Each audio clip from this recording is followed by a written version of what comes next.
អ្នកកំពុងតែមានបញ្ហាឈឺសន្លាក់សរសៃ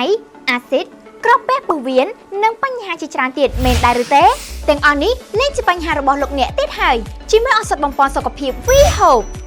ឱសថបំពន់សុខភាព We Hope មានតួនាទីចូលទៅជួយដោះស្រាយបញ្ហាជាច្រើនដូចជាឈឺចុកចាប់តាមសន្លាក់និងសាច់ដុំជួយរក្សាឆ្អឹងឲ្យរឹងមាំពង្រឹងនិងជួយជួសជុលសរសៃចងប្រឆាំងអុកស៊ីតកម្មនិងការពារ DNA កោសិកាមិនឲ្យខូចការពារបញ្ហារលាកសន្លាក់និងរបួសសន្លាក់ជួយដល់ចលនាសាច់ដុំការពារជំងឺទឹកនោមផ្អែមថ្លើមនិងប្រព័ន្ធសរសៃប្រសាទជួយប្រព័ន្ធការពារឲ្យដំណើរការប្រក្រតី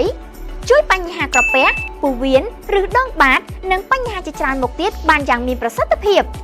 ហើយអ្វីដែលកាន់តែពិសេសក្រុមហ៊ុនយើងខ្ញុំមានទទួលប្រឹក្សាសុខភាពដែលឥតគិតថ្លៃចំណាយតិចចំណេញពេលវេលាដំណោះស្រាយមានប្រសិទ្ធភាពគ្រួសារមានសុភមង្គលឱសថបំពន់សុខភាព We Hope ជាក្តីសង្ឃឹមរបស់លោកអ្នក